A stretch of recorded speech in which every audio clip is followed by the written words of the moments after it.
Hi, hope everyone's having a good day. Wow, let me tell you.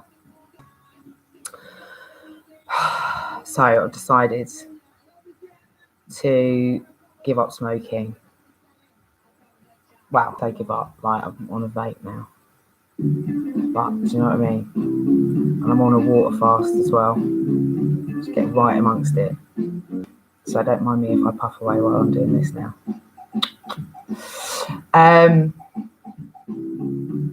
Let me tell you. There is some nonsense going on, just for change, do you know what I mean? Well, how much more nonsense can go on in 24 hours? It's madness. Absolute madness. So, the first thing is, they've let up the rules, and there's been sun for like 2 days, and it's like we revert to being Neanderthals. I say we loosely. I haven't been out, other than to the court, obviously, to get my vape. But people have just gone and just trashed everywhere. It's like we'd be, what are we teaching these children? Genuinely, what have we been teaching the next generation? Because it is scary, honestly. It's like, how can people, bear in mind, everyone's pretty aware about climate change at this point, and how just putting your rubbish in the bin. It's quite a simple thing. Like, would you treat your own home like that? No, you wouldn't. And people have been gathering on, wherever, anywhere possible, because we've obviously lockdown rules have been lifted. And then with it, they've turned into Neanderthals and just left shit everywhere. And it's just turned into a massive rubbish dump. It's so disrespectful. I know everyone wants to have a party. That doesn't mean leave your barbecues and your food wrappers and the burger bun wrappers and the shit and the bottles and the drinks and that crap everywhere. It's disgusting. We should be picking up after ourselves. It takes effort of everyone. It shouldn't just leave it trashed all over the place when their bins provided. And if therefore, just use common sense. If you know you're going to go somewhere and you're having a picnic, take a bin bag and take that rubbish home and put it in your own bin. Like, these are not hard things. And just trashing the landscape, trashing nature. And then going, oh, but, it's on one hand treating it like that and then moaning about climate change, moaning about this, that, and the other. It's like, well, if individually no one's prepared to actually realise that everyone is accountable and contributes to that and has to also take ownership of their own fucking rubbish, then it's going to be a problem, and it will always be a problem. And why are we not teaching this? Why it should be absolutely part of the education. So should the Countryside Code. I'm going to put links into this, about how to treat nature. Like, I hate to take it back to a cartoon, but I'm gonna. I've referenced this one before, but I think it's just absolutely, there's a message to humanity in this film, which is WALL-E. And if you haven't seen it, watch it. And this basically, humans had to escape the planet because they created so much fucking rubbish. There wasn't anywhere to move. And, the air pollution was so bad that they had to build a huge spaceship to escape Earth, because all there was rubbish everywhere. And it was in the age of machines, and machines were trying to clean up the rubbish, and they weren't cleaning up quick enough for the amount of shit that the humans were creating. Sounds similar? And they had to escape, and then they were sent on a course around space, run by an evil AI that and that you would stay in space until Earth, because basically they destroyed it to such an extent that nothing would grow, no life would grow. Yeah. And they'd send back from space periodically, they'd send back a little space robot to collect some Earth samples and see if anything could grow in it, or if there was anything growing there. So they've been now on this spaceship for a very long time. And also, if you see the humans on the spaceship, they started off as skinny when they got on it, but over time because what they just got is real lazy, and they were just sitting in armchairs watching TV. Sound familiar? Watching TV, addicted to a TV screen in these portable chairs, and they just floated. It just took them everywhere. They didn't even have to get up. They slept in it, they ate in it, they did everything in these chairs, and they just had a screen in front of them the entire time. They didn't get out of the chair for anything. And they didn't do no exercise. They barely even could talk to each other. They talked to each other on the screens. They could be next to each other, moving next to each other in these chairs, but they talk to each other on the screen, like a Facebook call or something like that. So it is exactly what is happening now. Let's face it. It's just in a different media format, just telling us our fate if we don't fucking sort our shit out. Like, seriously. Oh, and FYI, I have given up smoking, and it's the end of the month. You know what that means. I'm a lady. I'm going to turn into a bitch. Straight. And I'm water fasting. God only knows how much of a bitch I'm going to turn into. Let's see. So yeah, like it's real talk. We're in real talk. Like if we don't do something by 2030 and sort this shit out, like just even something as simple as being able to collect up after ourselves, our own fucking rubbish, and put it, we don't even have to do it or anything more than move it from the location that we've created said rubbish and put it into said bin. It's not a complicated thing. Yet evidently, and this is all over the country, like why are we so incapable of doing this? And then we're expecting other people to clean up after us. Like, oh, someone else will do it. Why should that? Like, that's extra rubbish on top of what the already rubbish collection they do. That's not their job to collect up after people who just decide to go out on a riot one day, and everyone everywhere is doing the exact same thing and just creating an it's like a shitstorm. You know, at the end of Glastonbury, it's a disgrace. It's the same thing.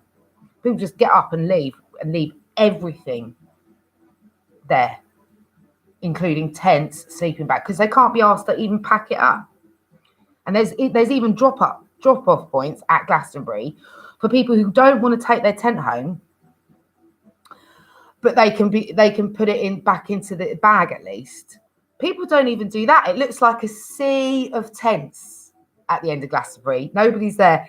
Last time I was there, I was there till way late on the Monday. I'm talking, I didn't leave till about 9 o'clock at night, and you're just watching everyone else go, and they're literally just picking up, leaving all their rubbish, leaving everything, tents, sleeping bags, you name it, shoes, whatever, because people too hungover. But I mean, there's being hungover, and then there's just, I mean, that's just disrespectful to the Evis land and all the animals that then have to come back on there, because it is a working farm. It's the same thing. It's just, why are we so bad at this? Like, how are we not? I don't get it. This is another thing that needs to change in education. It needs to be teaching the bloody respect for land, respect for each other, respect for women, all of these things. Have you seen the I'm going to put that link to that, Wally, as well. It's very apt for right now, I'll tell you. There's sexual harassment in schools. So it's now gone from just what was that, everyone's invited, which was 8,000 odd. Now it's all the private schools, and going into universities and public schools, 50,000 reports. 50,000 reports of sexual abuse against girls, primarily in school, as young as 9, on a yearly basis. That is a fucking problem. It's a massive problem. And brave. Big up the girls. Big up the girls standing up. So brave. You know what I mean? If only if you stand up and speak your truth, innit? Shit will get done. Shout louder. Shout and get everyone, encouraging everyone everywhere. If you've been sexually harassed in any way, and it could be either way, not just one way. Because it does go back in both ways. But stand up, stand and be counted. Yeah, because you need to know the true picture of it. Like, how bad is it? Because only if we know the true picture do you know then the sort of severity and speed at which a solution needs to be put in place rapidly. And this goes to the criminal justice system as well, because it's fundamentally flawed when it comes to this. So that whole thing there, because if the rape culture is starting in primary school, well, you know what I'm saying? Yeah, well, yeah, because 9. So at late primary, beginning of senior school, oh my God, it's just, I can't believe I'm saying that.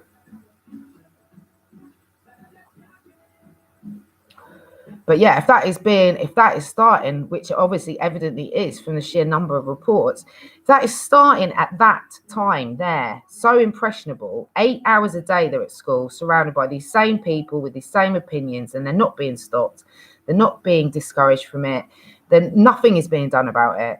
And then they come out of there, and where they go, university. And then what happens when you get somebody that has been around that and thinking that from that young of an age, and then they're around, alcohol and lots more girls, and they basically think that they're right. They think that this is the ego thing. They think that they're entitled to do that, to treat women that way, because nobody stopped them until that point. It's been all right. They'd make all these jokes. They're saying that boys sit under stairs and look up girls' skirts. They put their hands up their skirts when they sit next to them in class. They, all of this kind of shit. And then the girls get told not to report it. And if they report it, they get told they're being silly. And it's like, you're supposed to be caregivers, mate. You're just in an educational setting. You ain't giving no care. None. So something radical has got to happen. Radical. With regards to that. Because, and also, there's boys that don't want to be part of that. And then they're just going to be, they don't want to, they probably feel like they're pressured into it or bullied into it, because they know that if they don't take part in it, then, the larger number of people is going to say, bully them or whatever. So then you got to look after those boys as well. It's not just the girls. It's the wider implication, just in general. And there was, what were they saying? Oh yeah, and these schools are just denying it. Saying, oh, but we do take it seriously, and we do listen to people's reports. It's like, well, evidently you don't, because they're all coming out. Everyone's too afraid to say, because they know it's no point in saying, because they don't do anything.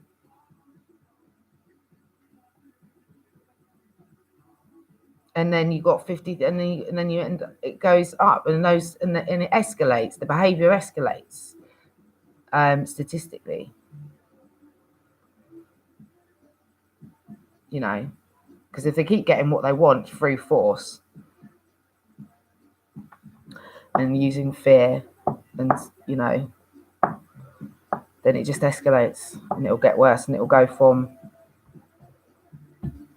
to rape or worse. So you got to nip it in. It's got to be not allowed, not acceptable from the get-go, like in schools, straight up. It's got to be taught from there. And I don't know whether I don't know, but it's a massive problem. Let's put it that way. But there's always a solution, and people can change. So, but we just got to keep talking about it. Doesn't go away, never goes away. The more we talk about it, the quicker things will happen. Oh yeah, and the MP. This is what I'm finding really just outrageous in a minute. The MP for like education, Gavin Williamson, all of them actually. They don't half love themselves though, do they? Like he was basically, this is yesterday, so this is after all this is coming out. And his words were, we have the best safeguarding system. We have the best. It's the envy of the world is our safeguarding system. I was like, is he on this planet with us at this time at the same? Because he's talking bullshit right there. Like, he's not with us, surely, mentally. He can't be. What is he? What information is he looking at to make that statement? I mean, he's just embarrassing himself. Let's just put our hands up and go, it's fucking shit. These people at the top making these policies are fucked up. They've fucked up. There's no if, buts, or ands about it. Fucked up. Like, and it's a history of fuck ups. Let's just be real on that as well. But this isn't the only thing. You've got the police going, we're the best police force in the world. You've got the education, we're the best education and safeguarding system. You know what I mean? Like everything, we're the best, we're the best, we're the best. It's like, no, we fucking ain't. Just own it. Own the fuck ups. Like, you're just making it's just embarrassing. Like, everyone's fucked up though, let's be real. So all governments all over the world are equally as fucked up. So it's you know what I mean? It's just, there's no point. It's just making a mockery of the whole thing. And they did this race report. So I've got the new one because I read the old one. And it was written by MPs of different ethnicities. But it's not worth the paper it's written on. You know? Because they're talking in data terms. They're not talking in people terms. It's like everyone in the country is saying, without a shadow of a doubt, that the document that has been provided is just horseshit and does not accurately reflect the real life experiences of people of any ethnicity in this country. And again, same thing. We've got the best multicultural society. We've got the best system. It's like, no. And I know where it's coming from. We all know where it's coming from. We all know where that ego starts and ends, right at the top. And everyone else is just having to go along with that horse shit. Yeah. But in doing so, they're just making themselves look stupid now. So I've got the report as well. You should read it. It's just not, does not accurately reflect the reality of race inequality in this country. And that's it. We're not institutionally racist in any way, shape, or form. Okay. All right. Sure.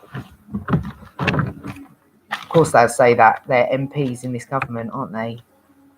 Working under the rule of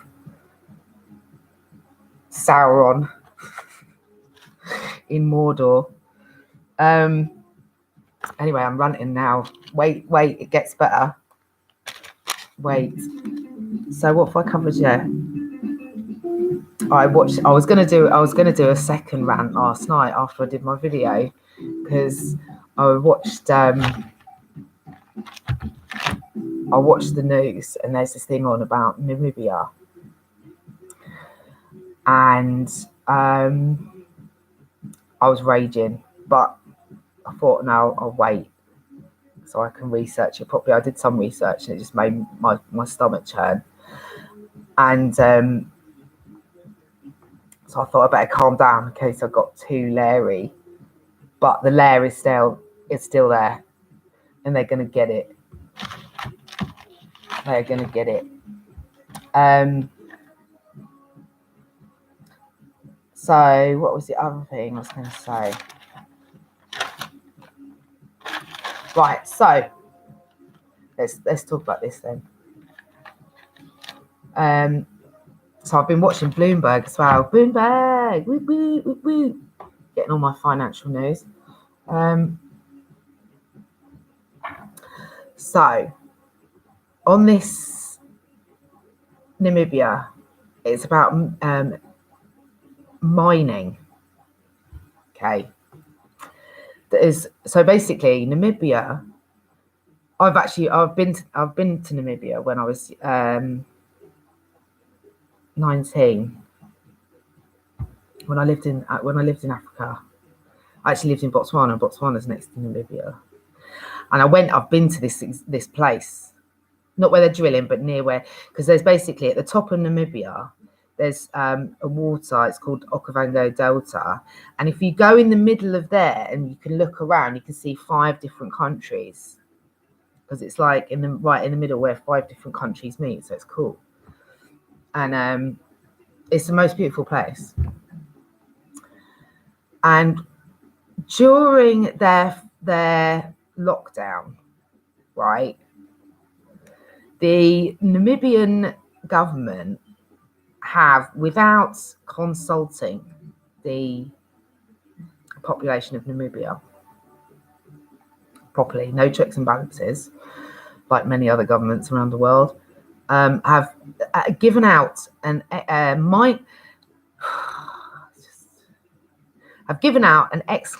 exploration license for mining of crude oil. Okay, now before I continue, we should be winding down the operations of said oil drilling and mining if we give a shit about the planet like everyone says they do in these governments and countries. And all of these, agreements that have, they make these big deals about all of these agreements that have been signed and all of this kind of stuff. It's like, it's the biggest crock of shit ever. They just are all talk, and then behind closed doors, they're just drilling. It's gone up. It has gone up during lockdown. Why? Why? It was supposed to be green renewable energy, right? And winding down the destruction of the planet. Yeah, let's just, right? But on the sly, these fuckers are still continuing with this shit. So it's not just that this is a company that is, it's not like an existing company it's an existing company, but this is the first time they are going to Namibia because it's exploration of a new drilling site, not like an existing site that's in production already. No. Right? So there's that. So they've obviously done it, and they've done it on the sly, and they did it during lockdown so that nobody could attend any of these things, and they didn't publicize any of these meetings or reviews, and so they didn't get any consultation on it with the public in Namibia, and it's the most corrupt thing ever. That's on that basis alone. So I've looked at Namibian law. I've looked at the Namibian legislation on mining, on what you need to get these licenses and stuff, right? So I'm going to put the links into that for one, because I'm going to put some Namibian lawyers in there, because they got to check this, because it's illegal what they've done, for one. The company, so I'm going to have to go through the history of this as well. The company who owns, it's called Recon Africa, right? That are there. And what the ultimate owner is a Canadian oil company. And they don't half love themselves. Oh, they're so proud of themselves. I'm so proud of themselves for destroying the planet. They've got these clips. They were like, yeah, we're going to make so much money. Oh, it made me sick. Here's the thing, Canadian Oil. You are parasites. You're parasites on this planet. All you focus on is greed. And I'm going to make it my absolute mission to destroy you. And that's really, just wanted to just add that in there. Because when you look at what I've looked at Namibia in terms of what other things that they, what resources they have, what things they have that they could sell instead. Like there's so many other minerals, crystals, products that they could sell. Because there's a I've gone into this deep, right? Because I was so angry. I was like, I'm going to get them. And when life is at risk, so there's the element of it can pollute the groundwater through this exploration. B, the drilling and noise and vibration that would create on the land would distress the animals. And let's face it, we've already killed off 86% of the world's species of animals. I don't think it's really hard for us to try and just keep on to the remaining 26%. Oh, not even that. 16%. That's disgraceful. That's disgraceful. So it distresses them, the noise and the vibration. Obviously, it can pollute their waters that they drink from. It can damage the land. It's already damaged the land because they've had to clear a huge site for the drilling exploration site, and that is actually on villagers' land. So it's directly they've trashed up their land, which is they use for growing food, without permission, without consultation. They've just dug up these villagers, the land that they're on, that they use for growing food to survive, and they've just destroyed a huge section of that. So now they live in this beautiful area in Namibia that is completely and then they've got a huge drilling site in their back garden, effectively, and it's just taken without any question, consent, anything. They're already poor villagers struggling to survive, and the land that they use to grow their crop, which helps them survive, is just being destroyed. And then you've got this guy came in, he was like, oh yeah, but this is going to make us money. I was like, mate, in the long run, this is how they've positioned it. It's like they're placing when then they're not saying all of these other things that could be grown or mined. If not that mining is a great, but at the end, it's not a great.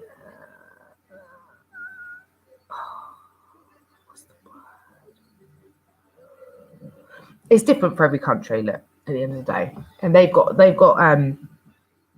natural minerals and resources that essentially are needed for every, are used in every electric anything.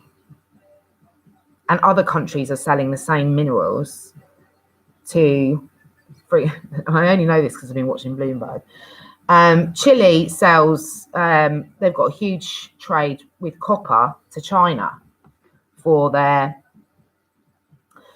technology and electronics and electric cars. So why can't Namibia could get on that? Namibia could get in on that action, but they're not being told about those things, and instead they're being told that this is a good thing. This mining for crude oil that we should be winding down, not turning up, and the only reason will be money, will be greed, will be corruption. The only reason. And who owned that land before? Let's go back some time, shall we?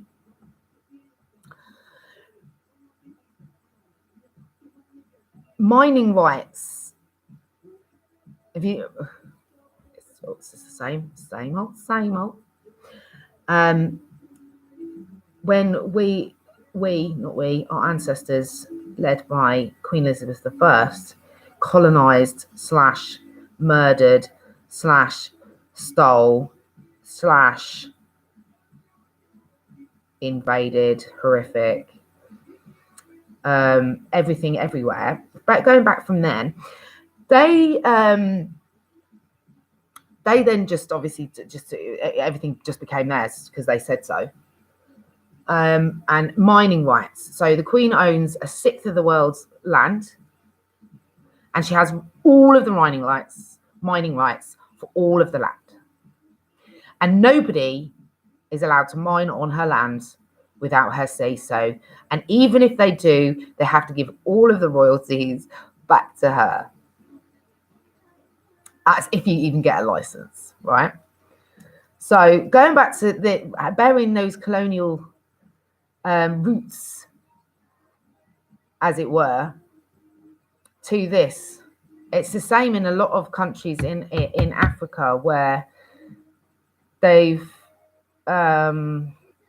since in title, I'm pretty confident, being given their independence back, but in reality, the government will know that I want to see what those agreements look like, because I bet you there's because she holds all the mining rights, there'll be something in there that she has to get the money. And then this plays a part here because Canada is part of the Commonwealth. Canadian Oil, they've got Recon Africa, who have been given the rights without consent of the public to drill and explore an untapped, obviously by geological survey, crude oil. But why would we even be exploring drilling for crude oil when we should be winding it down if we give a shit about the planet? Okay. So, and this goes on to this COP meeting. What is it? COP 29 or something? 39? Who knows? Why is it a number? I don't know. Yeah. So this again, they're preaching this whole the world's, if we don't do anything by 2030, then the temperatures, we're not going to keep it to a 1.5 degree. Panic, the way they're going on, the air bloody pollution thing now on the news every day. We're going to have a daily climate change news channel, but so they're saying all of this, but keep moving the meeting. And they keep moving it because Boris Johnson wants to have like a big hoorah about how great Britain is again. And it's like, no, mate, the most important thing about this is not about how great Britain are, because let's face it, we're not in a lot of areas. The people make the country, not the government, obviously. And it's just taken away from the whole fact, the importance of the actual topic that is needed to be discussed. And they should just do it now, do it virtually. Like we've been doing everything virtually for the last fucking year. Like one meeting, and this meeting is more important than having a big hurrah. You know, some shenanigans and some, you know, that'd be great. But you know, this is more, actually doing the job is more important. Like taking action is more important than waiting and putting it off until the time you think it might be all right because, you know, COVID restrictions have gone down, blah, blah, blah, blah, blah. Don't even get me started on that. This is more important. So why do they keep postponing it if it is that important as they say, as important as they make out to the world that they are interested in?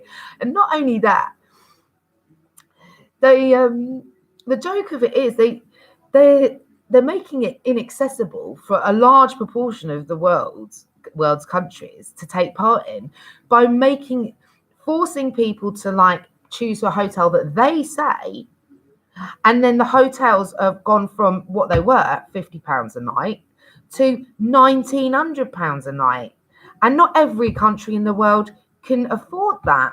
And then that makes it unfair. That makes it's the haves and the have-nots, but on a global scale. And it's like, well, it's almost like saying that people can't afford it aren't important. No. They're the most important. So that's why it should be done virtually, because then everyone can take part. And there's no cost, and there's no air travel, there's no carbon footprint.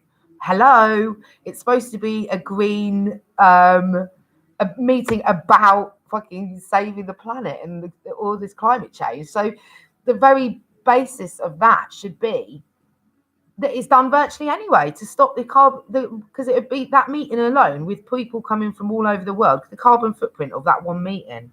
Please think about what you're talking about. It's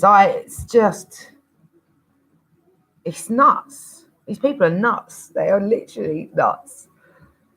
They don't even know what, I swear, from day to day, I'm debating their sanity.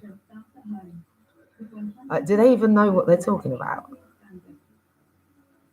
And they can take as much offence to this as they like because they know they're full of shit. So, you know, Brian Rose, let me tell you. Brian Rose for mayor, Independent Party. Oh, mate. London, yeah. He will smash this. Literally. You've got to vote for him. Independent. You can't trust either of this duopoly that's happening here. Yeah, nothing is getting done. And they're too influenced by too many people. Financially and otherwise. Yeah, he ain't. He's completely independent. He's got his own very successful business that earns like 7 or 8 figures. He's I can't big him up enough. Yeah, he gives a shit. He's normal. He's had real life experiences. He'll tell you straight to your face. He's brutally honest, but he's fucking brutally amazing as well. Like, he's got so many results in turning, you know, teaching others how to make businesses, make money, have financial freedom. That's exactly what we need. That talk there. Dreams. Yeah, achieving dreams. Getting out from under these fucking heavy feet. For real. So vote for Brian. Vote for Brian. I should get some kind of sticker from Brian for the amount of plugs I'm giving him, because I think he's great. Listen, as well, on the... Oh, no, I need to go back to this Namibian thing. I'm going to put all of these links in. There's a lot. Yeah, there's a lot that I've researched today. So there's going to be a link to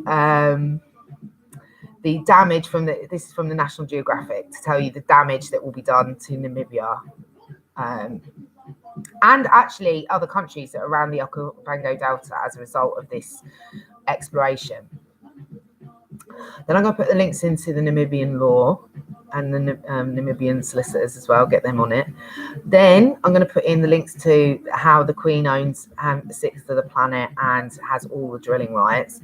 Then I'm going to put in the links to, check this. So I was looking at, you know, the other day when I was talking about Sudan and how they've got pyramids and how they were the Kushites, and the Kushites were black pharaohs / kings, 5 years, five generations in a row, and they actually took over Egypt pharaohs. Yeah, listen, they those that royal cemetery that's in Nuri in Sudan, and they're underwater, and that got me thinking. Yeah, I was like, that's a really high water table for what is essentially under a desert. See where I'm going? I thought to myself, I'm going to check if there is a water table under Namibia, under the Namibian desert. Listen to this. Why this is listen, where is it? Look, basically, I'm going to find it. There is a huge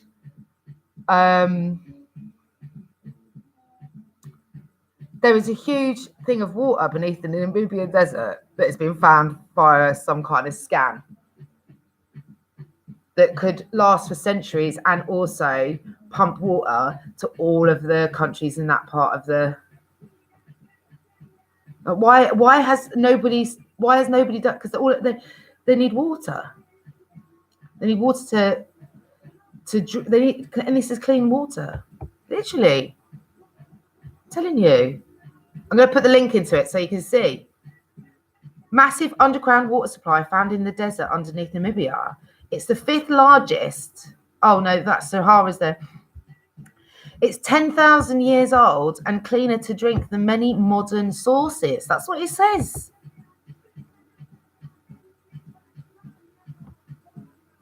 So we need to get someone somewhere's got to have some kind of morals and backbone and can help get that chug-a-lug in. You know what I mean? Think of how many people. There's 790 million people without suitable drinking water or sanitary systems. Like, if that is there, why is that? How long has people known about it, and how long have they not been using it? That's another question. Then you got to think, well, why wouldn't they have using it, and who are they under the oppression of, to rather than use their natural, like, you know, think about the logic of it. So for this Namibia thing, so they're allowing the drilling of crude oil that is essentially, and should be, and will switch down to zero as we use green energy, but they're not utilizing the fact that they have all of the elements that are required for technology and electronics, which are just going to go versus, and the only reason you would choose that one over that one is someone's paying you to do so. Let's be truthful here. Anyway, God, I'm going on. I'm going to put all of the links to this in. Everyone's got to get on this. Then I thought, since it's Easter, I've got some links to everyone's, about Passover, about Easter, about Ramadan, because that's coming up as well. I'm going to do that. And then I searched, how do people celebrate Easter all over the world? There's a great link with different countries on different, like, what do you call it? Sort of different ways they celebrate it. And there's some cracking ones. They're all different.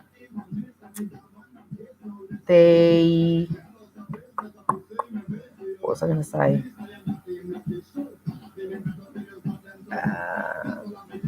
Semiconductors. There's a shortage in Japan. This is just a random one. Someone's got to have some. Help Japan out. Coming up to the Olympics.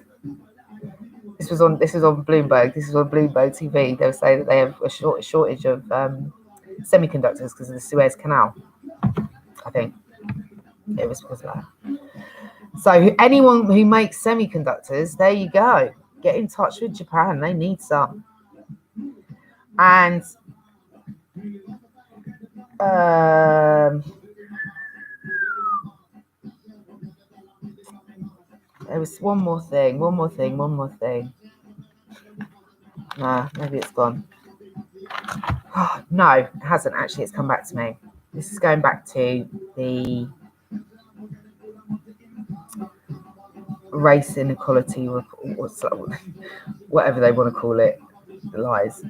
I'm going to put some extra links into these people. Obviously, the kids that are saying that it's even obviously started at school, and it's starting because people aren't allowed to be their authentic selves and believe what they want to believe in terms of faith, and express that by how they wear their hair or wearing a hijab and things like that. And it's like everyone should be able to wear whatever, obviously school uniform, but over and above that, if somebody wants to wear a hijab, then let them wear a hijab. Like, why is that not allowed? Or why do they ban it in some schools? And it's like you're cancelling people's individuality, cancelling people's choice. It's a choice. If you want to, if you have faith and that's your faith, and you want and hijab is part of that, then allow it. It's not offensive to anybody else. That's a choice. Hair. What difference does it make? These are so Dickensian and racist and discriminatory. Like, none of these things impact anyone else other than the person who is making a choice as their authentic selves. And people should be allowed to be their authentic selves, whatever which way that goes. Because it doesn't harm anybody else. And if people are taking offense to what someone else is wearing, I'd simply say, get a life. Worry about your own self rather than getting stressed out by other people's actions. You've got too much time on your hands if you're worrying about if someone else wearing something, a scarf, is stressing you out. Then you need to, I don't know. I better stop there before I start going. But people just need to accept that everyone has the right to be whoever they if they're not hurting anyone and all they're wearing is a piece of clothing and it's not a piece of clothing that you agree with, well, like, get over it. Really, get over it. Like, the only way we're going to move forward is if everyone tries to at least understand and respect and appreciate that we are all different. We all express ourselves differently, rightly or wrongly, but we all express ourselves, but we have the right to express ourselves. And if that's by, your faith, and do it, man, or woman. I've been practicing wearing a hijab. Out of respect, though, because I think it is respectful. If you're gonna, I want to learn how to be respectful to different people from different cultures and countries. Just, I want to learn those things. So I want to understand. And I think it's really interesting. I think learning different faiths is really interesting because they've all got something really important to teach. It's not about necessarily believing in that faith yourself, but they're just they're just really important life lessons about respect, about how to treat people, about how to look after each other, about how to look after yourself, about how to be a good person. Like, they're just the best lessons. Really. And they're all and as I say, like, I've read on, listened to things on all different ones. I was listening to Urdu poems, kids' poems yesterday. Like, I've listened to the Quran audio book. Like, you know what I mean? I just want to learn so I can understand. Because then once you understand, you know how to, you can understand their point of view. And then you can it's just being respectful, I think. Anyway, not everyone's going to agree, but we expect to be respected, but then don't respect. So someone's got to change. Somewhere. And it takes everyone to,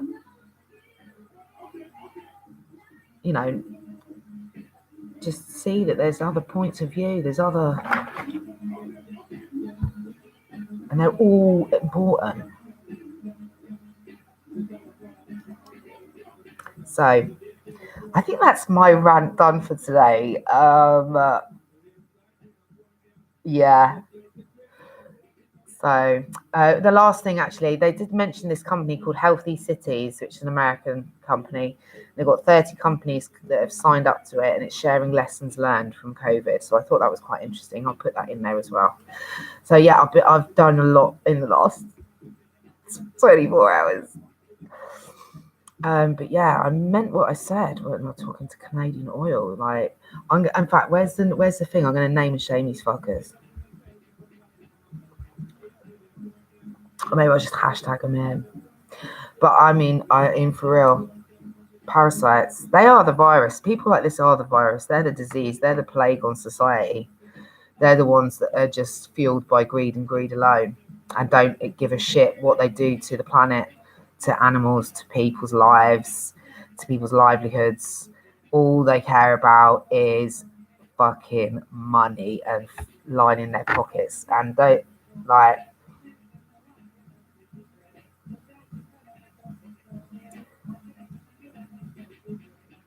no. So I'll do everything in my power. I will do everything in my power, because I've got friends in high places too. And I'm going to do everything in my power to expose these kind of fuckeries. So yeah, happy Easter, guys. I'll speak to you tomorrow anyway. But sending you love, strength, power, virtual hugs, high fives, the whole shebang. And, another day in this madhouse. Do you know what I mean? Where else would we rather be? So yeah, love you.